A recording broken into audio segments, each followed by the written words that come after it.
शिवजी की तीसरी आंख, भाग 3, कामदेव का भस्म होना। कहानी का यह अंतिम भाग भगवान शिव और कामदेव प्रेम और इच्छा के देवता के बीच हुए तीव्र टकराव के साथ समाप्त होता है। अपनी प्रिय सती के निधन के बाद भगवान शिव गहरी तपस्या में लीन थे और किसी भी चीज से विचलित नहीं होते थे। हालांकि देवता शक्तिशाली दानव तारकासुर को हराने के लिए एक नए नेता की तलाश में थे। वे जानते थे कि केवल शिव और पार्वती सती का पुनर्जन्म से उत्पन्न पुत्र ही यह कार्य कर सकता है। उन्होंने शिव को उनकी गहरी ध्यान अवस्था से जगाने और उनमें पार्वती के लिए प्रेम जगाने की योजना बनाई। कामदेव को अपने फूलों के तीरों से लैस होकर इस अविश्वसनीय रूप से खतरनाक मिशन का कार्य सौंपा गया।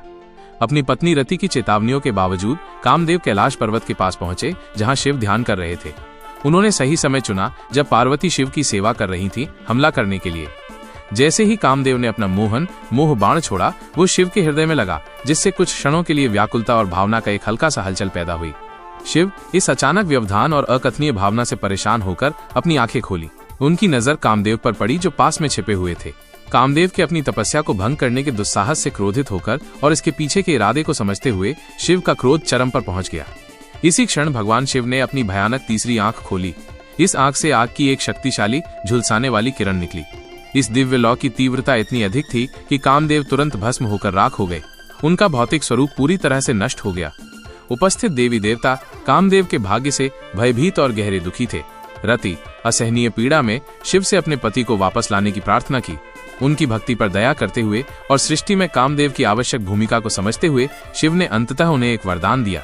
उन्होंने घोषणा की कि कामदेव अनंग रूपहीन के रूप में पुनर्जन्म लेंगे और बिना किसी भौतिक रूप के भावनाओं और इच्छाओं को प्रभावित करते हुए एक गैर भौतिक अवस्था में मौजूद रहेंगे। उन्होंने ये भी वादा किया कि भगवान कृष्ण के प्रद्युम्न के रूप में जन्म लेने पर कामदेव अपना भौतिक रूप पुनः प्राप्त कर लेंगे।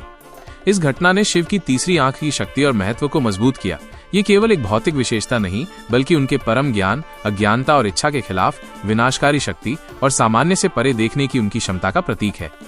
यह शिव जैसे ध्यानरत योगी को परेशान करने के गंभीर परिणामों और उनके दिव्य क्रोध की अपार शक्ति को रेखांकित करता है।